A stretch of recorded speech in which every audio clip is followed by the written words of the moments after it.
Welcome to TradeDMBI.com. This is John's reports for the 22nd.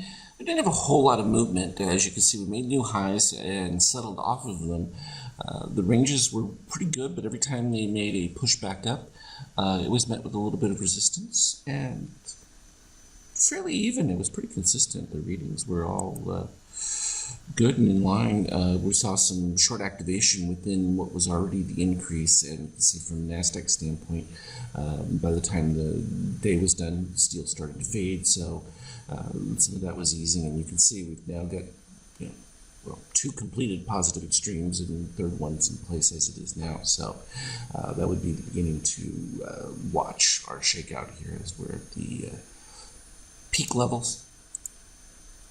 And from a euro standpoint, still working its way back after the subtle decline from the question of whether or not stimulus would move forward or not. And even now, it still looks slow at best. I mean, it's, I guess, the easy way to describe it. But we know core inflation is starting to rise up.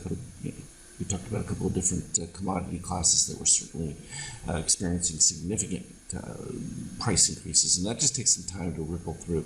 The real power one, that's something I've always talked about for years, is wages. And until wages make a move, that's when you get your explosive. But at that point, it's too late.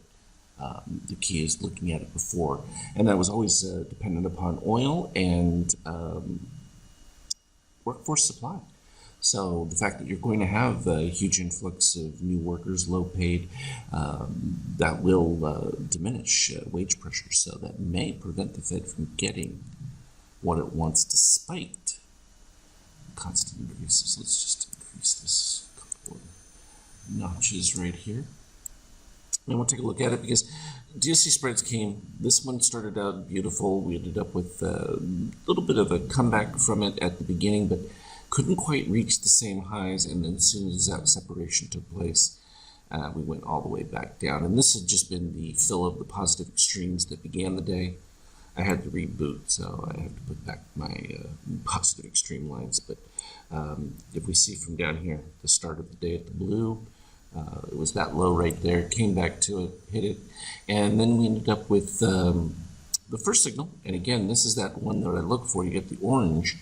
It was coming off really no DOC steel from a reset standpoint, but when we got to the secondary phase here, you can see we got under one, which is what I kind of look for, and then that orange dip, and that led to the move that took us right back, but again, still was making a lower high.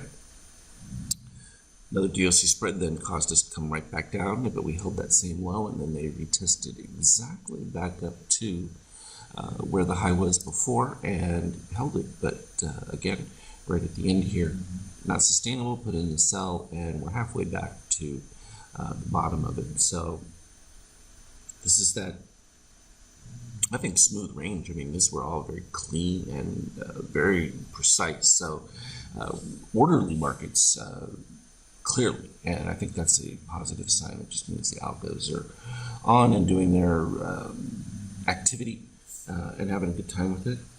I did mention before that I thought the 50K would be the trigger signal for us to look at for the beginning of any beginnings of a breakdown. As you can see, we just ended up with the DOC spread. Now, it is coming with steel from below, but there are plenty of positive extremes even from a 50K standpoint. They begin with the low right there down to 38. That's like 50 points, but the original buy from the Power Remote 2 here was at 37.69, so almost 100 points to the upside from that read on it right there. And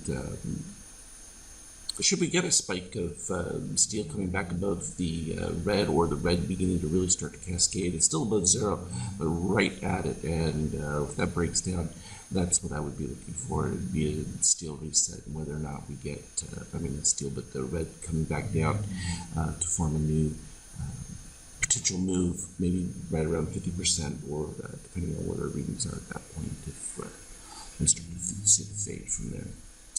As always, though, I will update Skype chat with any relevant charts. We'll talk again later. Trade well.